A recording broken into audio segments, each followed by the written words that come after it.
Hey, what's up, y'all? Y'all know my slogan. I don't know it all, but I know what I've been through. Now, before we get into this video, please make sure you head on down to Instagram and follow us on our official Instagram page at Hookah Anonymous _. Alright, we're able to be a little more explicit, a little more uncensored, and share content freely without running the risk of having our channel terminated. So, once again, make sure you head on down to Instagram and follow us on our official Instagram page at Hookah Anonymous _.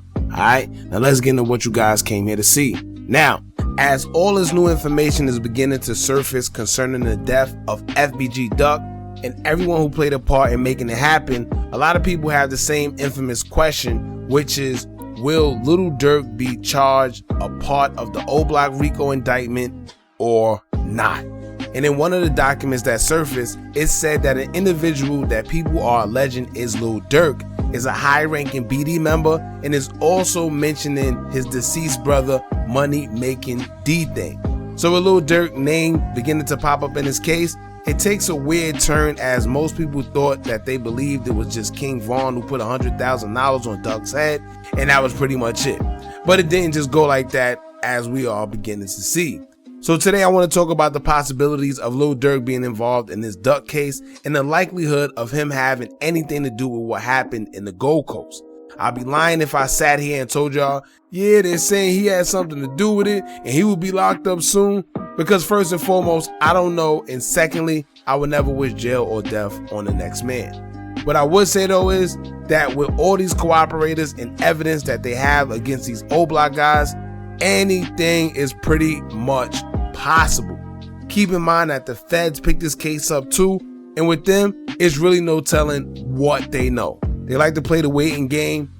You never know what they have until they actually present it. Sometimes they hold out to see what you're gonna do, and let's say you want to take it to trial or you think you're gonna beat them, that's when they come with some crazy evidence and you just forced to fight it, and 9 times out of 10 you lose. Alright, we know that Muwab is the only one out of the 5 that had a paid attorney, to my knowledge, and honestly the rest of them, if they don't get a paid attorney to fight this case, I could see someone getting a bunch of time or telling everything that they pretty much know. Simple as that. I wouldn't go into any state case. I don't care whether it's fraud, I don't care whether it's a small assault charge. This is a body. So I wouldn't go into any of those cases with a legal aid or whatever court-appointed lawyer, let alone going into it with a body. So I highly suggest, I don't know what these guys are going to do, but they need to get a paid attorney somehow, some way, and very quick. But anyway, let's start off with the document released by the FBI that they say that has everyone wondering if Lil Durk and his brother will be dragged into this indictment. Now, one of the documents said, quote, Turpin asked someone that he was speaking to on the phone, what's D-Thing number, and went on to tell a person to whom Turpin was speaking to have D-Thing called Turpin. Multiple witnesses are expected to testify that D-Thing is Dante Banks Jr., the older brother of individual E, who they are alleging is Lil Durk allegedly. It says multiple witnesses will testify that individual E is a high-ranking black disciple and at time material to the superseding indictment was and is a part of a black disciple faction allied with oblock and Lamro. Now, the main thing we have to point out is when they say multiple witnesses will testify that individual E is a high-ranking black disciple and at times material to the superseding indictment. Now, the term material to the superseding indictment, right? What does that mean? Well, first, a superseding indictment occurs when a criminal accusation is brought by a grand jury that replaces a previously filed indictment and changes, adds, or deletes charges and or defendants. So when they say that Lil Durk is material to a superseding indictment, I could only assume that they are saying that he will be added to the indictment based on the multiple witnesses who are cooperating. Because the definition tells us that part of a superseding indictment is to make changes, add or delete charges, and defendants. But in this case, Lil Durk wasn't a part of the indictment to begin with. So to me, the only way he'll be material is if he was added to the case. Now, I could be wrong, y'all, so don't quote me, but right now we're just trying to make sense out of what we're being told within the documents. There's a lot of witnesses cooperating in this case as well, so there's no telling who said what and what was said. What we do know is that they have Durk down as a high-ranking black disciple and that he's possibly being added to the indictment allegedly. When they say material to the superseding indictment, a superseding indictment is exactly how it sounds. It's what it sounds like. It's usually one indictment, then there's another one that comes after it that supersedes that one, and usually it's because the courts, they have more information, or at least they feel they do. And I noticed that they keep saying that he's a high-ranking black disciple, and I personally feel that they have to keep reiterating that because at some point they have to prove that oblock and the organization as a whole is a gang. They have to prove that it's an organization that's being funded illegally through criminal activity. So they're going to say that they are a part of the Black Disciples and say that he's a high-ranking Black Disciple member. And if they implement him in this indictment, then that just goes to show that he's a part of it and he may be the one that's funding it through, his legal activities, which is music, but don't quote me. Like I said, right now we're just going off the whim. I'm just trying to put two and two together as to what we're being told within these documents and just trying to make sense of it. All right. Now, here's another reason why I think that Durk might be added to the indictment as well. And I explained it in the last video, but I'll just go over it again and explain so I can see what y'all think. Now, what is a RICO? It's an acronym that stands for Racketeer Influence Criminal Organization. Congress first passed the legislation in 1970 while trying to target the Italian-American mafia. In America, you cannot be prosecuted for simply being a mobster. That constitutes a status crime, and the 8th Amendment protects against it. Now, if you've seen The Godfather, the movie, the more powerful a crime boss is, the less likely they are to be the one actually getting their hands dirty.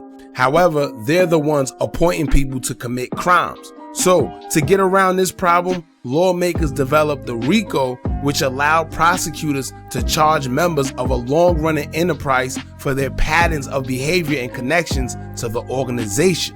So even if you're not the one committing the crimes, through your connections to the organization, however that may be, they're still able to prosecute you.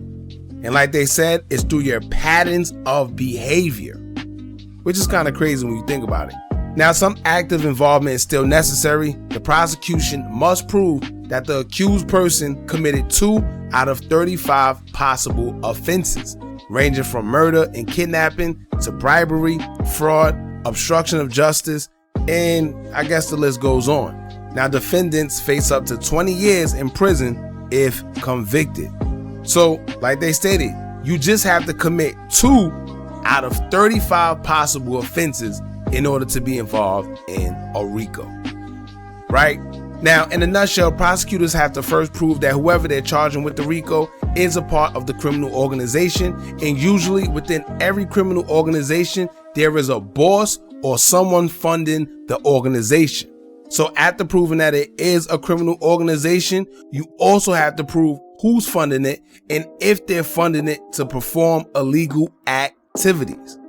Right? Y'all follow me? So in this case, we've seen the oblock 5 get arrested and charged within the whole indictment for FBG Duck's murder. But now the mysterious question is, who is the crime boss they're looking for in this RICO? Who would they label as the boss of oblock and funding the organization to carry out criminal activities? We know who the soldiers are. We know it's Muwap. We know it's C-Murder, Los Munna, Kenny Mac, but who is the man behind the scenes that will be considered as the crime boss of the RICO?